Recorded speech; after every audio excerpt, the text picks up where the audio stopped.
Assalamualaikum warahmatullahi wabarakatuh. Halo teman-teman, perkenalkan saya Okasinta Sekar Kirana dari kelas Metode Pengukuran Instrumentasi B dengan NRP 012119405x38 Departemen Kimia Institut Teknologi 10 November. Kali ini saya akan mempresentasikan topik impedansi kimia.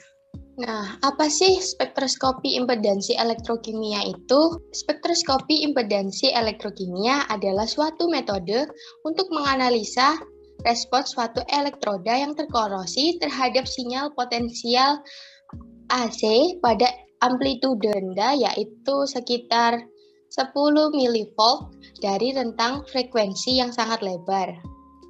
Menggunakan rangkaian elektroda yang terdiri dari elektroda kerja, elektroda referens, dan elektroda bantu. Tegangan yang diketahui dilewatkan dari elektroda kerja melalui larutan elektrolit dan ke elektroda bantu. EIS ini berguna dalam menentukan berbagai sifat dielektrik dan kelistrikan komponen dalam bidang penelitian yang mempelajari mengenai baterai dan korosi. Berikut ini merupakan sistem dari EIS. Yaitu sel elektrokimia digunakan untuk menampung reaksi kimia dan dihubungkan secara elektrik ke spektrometer elektrokimia untuk mendapatkan respon listrik dari larutan elektrolit. Sistem EIS dioperasikan menggunakan program komputer yang dirancang khusus untuk pengujian EIS. EIS menggunakan metode 3 elektroda yang terdiri dari elektroda kerja yang berisi bahan atau sampel, lalu ada elektroda bantu yang biasanya berupa grafit atau platinum, dan elektroda referens. Ketiga elektroda dipasang sebagian dari masing-masing elektroda terendam dalam larutan elektrolit. Larutan elektrolit disiapkan dan dipindahkan ke wadah sampel. Wadah sampel logam akan menyediakan jalur tambahan untuk elektron yang mengarah pada pengurangan respon EIS saat elektron bergerak ke dalam logam daripada elektroda referensi. Oleh karena itu, wadah sampel harus terdiri dari bahan isolasi atau yang bersifat inert seperti kaca atau plastik yang tidak akan mengganggu transfer elektron selama pengujian. Kemudian terdapat 4 lead yang digunakan untuk memasang 3 elektroda ke penganalisis respon frekuensi EIS. Sebuah lead kerja dan lead counter digunakan untuk membawa arus, sedangkan lead sense kerja dan lead reference digunakan untuk kerja menghubungkan ujung elektroda kerja yang terbuka ke EIS. Lead reference ditempelkan pada elektroda reference dan counter lead dihubungkan ke counter elektrod. Lalu kabel keempat digunakan untuk menghubungkan sistem selama pengujian menuju ke komputer. Setelah semua lead dipasangkan dan terhubung, maka sistem EIS dapat digunakan untuk proses uji. Kemudian, EIS digunakan untuk menentukan parameter kinetika elektrokimia yang berkaitan dengan unsur-unsur kelistrikan seperti tahanan atau resistensi, kapasitansi, dan induktansi. Besaran yang diperoleh pada pengukuran EIS antara lain adalah RS, yaitu resistensi larutan, RCT, yaitu resistensi transfer muatan, kemudian ada CDL atau kapasitansi double layer. Besaran RS atau tahanan larutan ini bergantung kepada konsentrasi ion, jenis ion, temperatur, dan geometri area penghantaran arus. Untuk besaran RCT, yaitu tahanan transfer muatan yang dibentuk oleh reaksi elektrokimia tunggal pada permukaan logam yang dikendalikan secara kinetika. Besaran RCT ini diperoleh dari perbedaan impedansi pada frekuensi rendah dan frekuensi tinggi yang dirumuskan sebagai berikut, yaitu RCT sama dengan R dikali T per NFI0. I0 di sini adalah arus korosi. Kemudian untuk besaran CDL atau kapasitansi double layer listrik, nilai CDL ini dapat dihubungkan dengan adsorpsi senyawa inhibitor pada permukaan logam yang dirumuskan sebagai berikut, yaitu CDL sama dengan 1 per 2 pi Fmax kali RCT. F di sini merupakan frekuensi. Kemudian, untuk menyatakan hubungan antara RCT atau hambatan transfer muatan, RS atau hambatan larutan, CDL atau kapasitansi double layer, dan impedansi real dapat dituliskan melalui persamaan impedansi sebagai berikut, yaitu Z atau impedansi ini sama dengan RS ditambah RCT per 2PF max RCT CDL pangkat alfa. Awal mula didapatkannya persamaan impedansi adalah dari hukum Ohm, di mana hukum Ohm ini digunakan untuk menentukan resistensi atau R dengan rumus E sama dengan I dikali R. Namun, persamaan tersebut hanya berlaku pada sistem DC atau arus searah. Sedangkan untuk arus AC atau arus bolak-balik, maka persamaannya adalah E sama dengan I dikali Z, di mana Z ini merupakan impedansi. Impedansi merupakan oposisi elektron total dalam rangkaian yang memperhitungkan kontribusi dari resistor, kapasitor, dan induktor. Impedansi kompleks dapat dituliskan melalui koordinat polar dan koordinat kartesian, di mana untuk koordinat polarnya atau dalam bentuk polar adalah sebagai berikut. Sedangkan untuk bentuk kartesiannya atau koordinat kartesian dirumuskan sebagai berikut. Maka dapat kita gambarkan dalam grafik seperti ini. Impedansi kompleks dituliskan sebagai vektor Z terdiri dari magnitudo dan fase. Magnitudo ini merupakan rasio amplitudo tegangan terhadap amplitudo arus, sedangkan fase atau theta merupakan jarak arus respon yang digeser di depan tegangan. Impedansi kompleks dapat dirumuskan melalui vektor impedansi sebagai berikut, di mana Z aksen merupakan komponen real dan Z2 aksen ini merupakan komponen imajinernya. Untuk besaran absolut dari komponen impedansi didapatkan sebagai berikut, yaitu dengan mengakar kuadratkan kemudian ditambah antara komponen real dan komponen imajinernya. Sedangkan untuk sudut fasa atau theta didapatkan melalui persamaan tan theta sama dengan Z2 aksen per Z aksen, di mana tan theta merupakan depan dibagi samping, sehingga diperoleh persamaan sebagai berikut. Sifat material elektroda dan sifat ion dari elektrolit akan mengubah komponen impedansi real dan imajiner. Oleh karena itu, metode evaluasi berulang diperlukan untuk pengujian EIS. Karena tadi ada theta, yaitu merupakan sudut fasa ini terbentuk karena adanya pergeseran dari arus dan potensial. Aliran elektron antara sirkuit AC bergantung pada kapasitor dan induktor. Oleh karena itu, jumlah respon arus yang dihasilkan yang ditentukan menggunakan EIS akan menyimpang dari potensial input berdasarkan bagaimana sampel berinteraksi dengan tegangan yang diberikan. Respon tergantung waktu dari fase dan perubahan amplitudo. Dapat menjelaskan bagaimana elektron berinteraksi dengan permukaan elektroda, serta informasi tentang ukuran atau jenis ion. Berikut merupakan hubungan rangkaian sirkuit dengan impedansi, di mana untuk komponen resistor pada DC dirumuskan sebagai E sama dengan I dikali R, sedangkan untuk AC adalah Z sama dengan R. Sedangkan komponen induktor pada DC dirumuskan E sama dengan L dI per dt. Sedangkan pada AC dirumuskan dengan Z sama dengan J omega L. Untuk komponen kapasitor, DC dirumuskan dengan I sama dengan C dE per dt. Sedangkan pada AC dirumuskan dengan Z sama dengan 1 per J omega C. Model analog rangkaian yang paling umum adalah sel Reynolds. Yang disederhanakan, dengan mewakili rangkaian ekuivalen untuk antarmuka antara elektrolit dan elektroda untuk sel elektrokimia tunggal. Dalam rangkaian ini, resistensi elektrolit tidak terkompensasi atau RS, resistensi polarisasi atau RP, dan kapasitansi lapisan ganda CDL semuanya diperhitungkan. Dan berikut merupakan pensederhanaan dari sel Reynolds.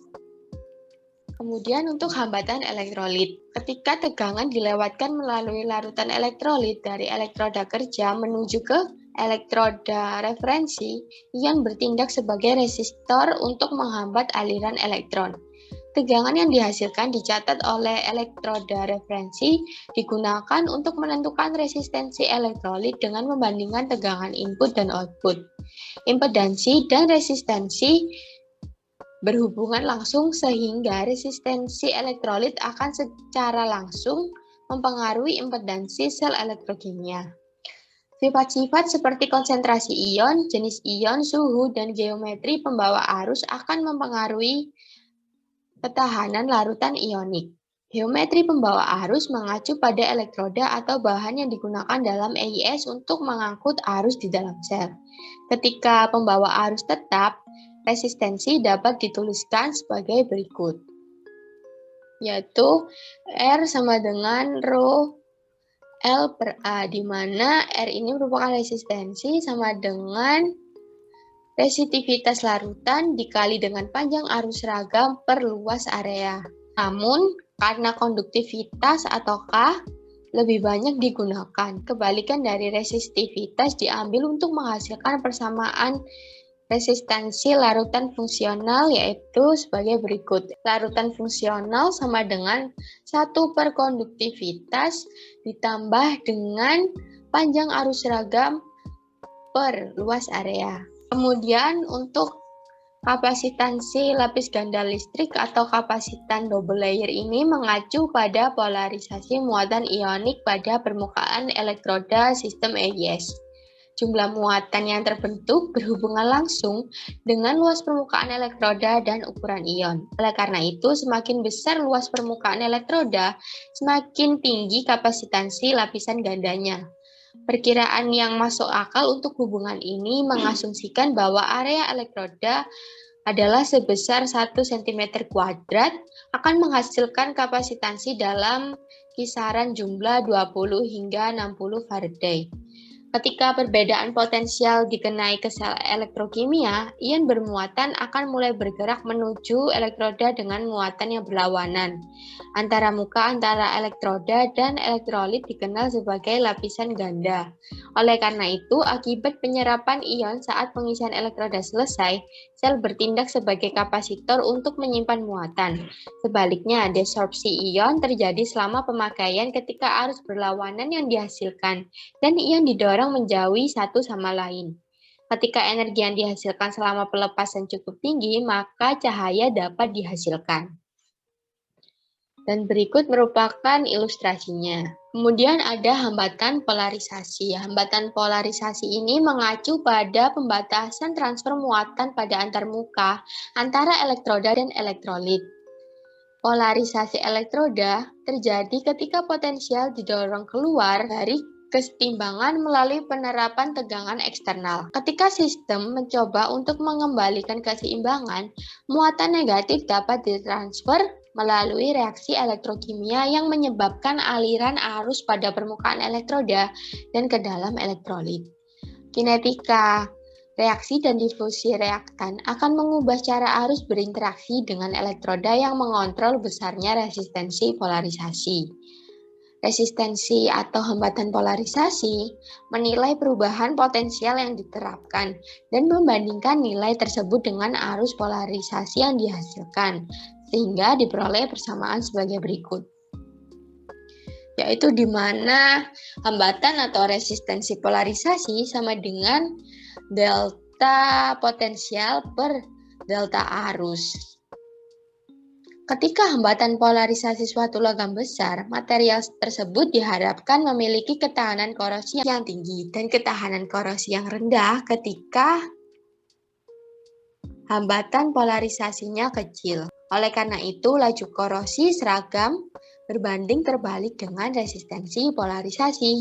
Kemudian terdapat plot Nyquist. Nah, apa sih plot Nyquist ini? Plot Nyquist sering digunakan untuk mengevaluasi data impedansi elektrokimia. Di dalam plot Nyquist ini, data impedansi real digambarkan sepanjang sumbu X. Sedangkan data impedansi imajiner negatif diplot sepanjang sumbu Y. Plot Nyquist memanfaatkan komponen listrik yang dibuat oleh rangkaian ekivalen untuk mengkarakterisasi ketergantungan frekuensi dari respon impedansi. Pada intercept frekuensi tinggi atau di dekat asal plot, nilai sumbu nyata atau real memberikan hambatan larutan atau resistensi larutan RS. Intercept pada frekuensi rendah dari sumbu real memberikan penjumlahan dari resistensi polarisasi RP dan resistensi solusi atau maksudnya adalah hambatan larutan yaitu RS. Oleh karena itu, diameter setengah lingkaran akan sama dengan resistensi polarisasi. Berikut merupakan video mengenai plot Nyquist, di mana plot Nyquist ini pada bagian realnya adalah sumbu X dan bagian imajinernya sumbu Y. Magnitudo adalah vektor dari bagian real dan imajiner. Pergeseran fasa menentukan berapa banyak bagian real dan imajinernya.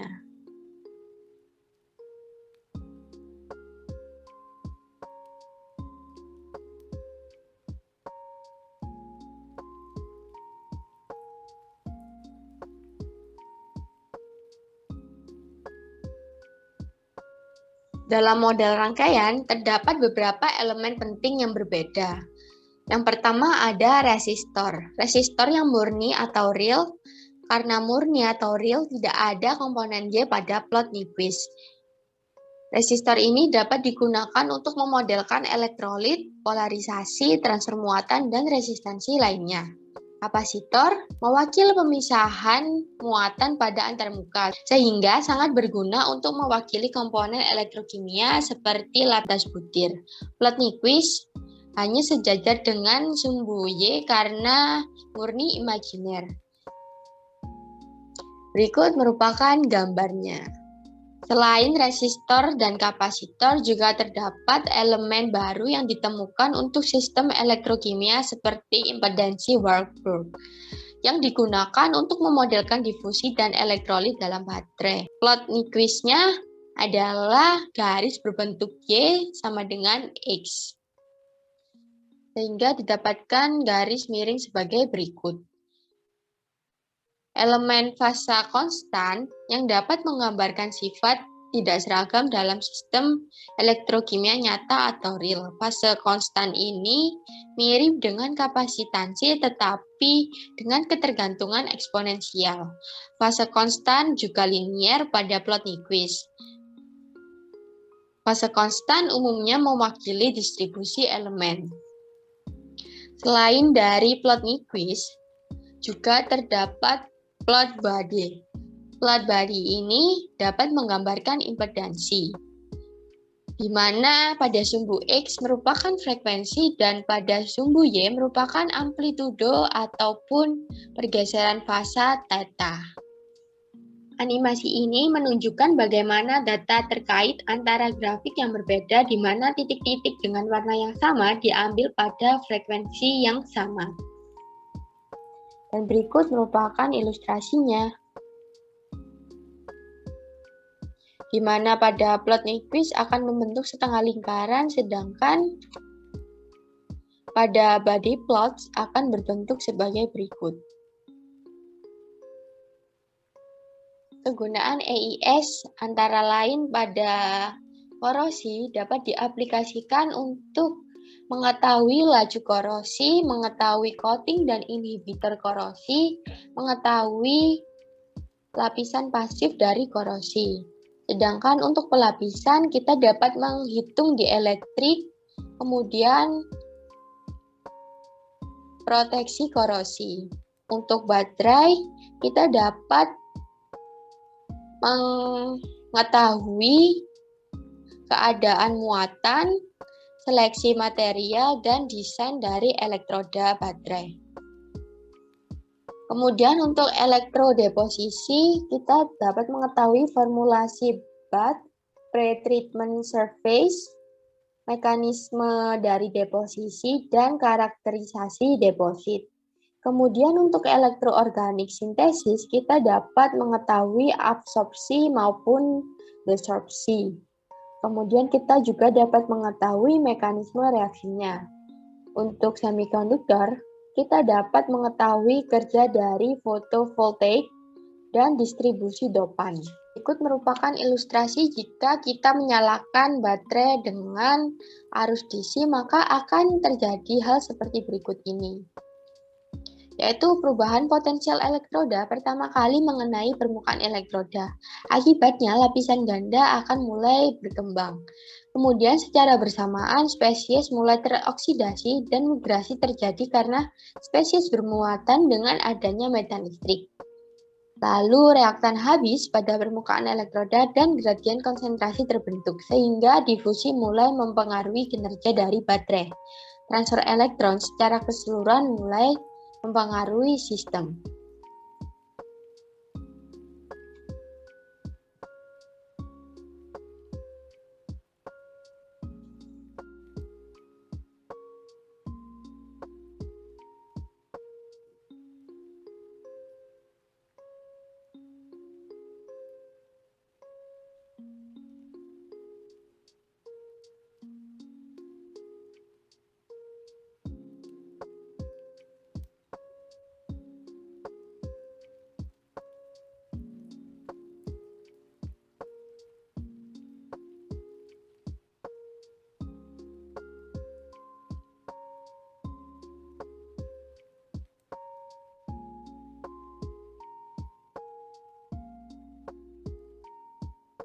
Karena pengamatan transfer massa, transfer muatan difusi melalui elektroda sulit untuk diamati, karena elektroda pada rangkaian elektrokimia cepat mencapai keadaan steady, sehingga perlu diterapkan arus AC atau potensial frekuensi yang berbeda untuk memungkinkan pemisahan peristiwa berdasarkan waktunya.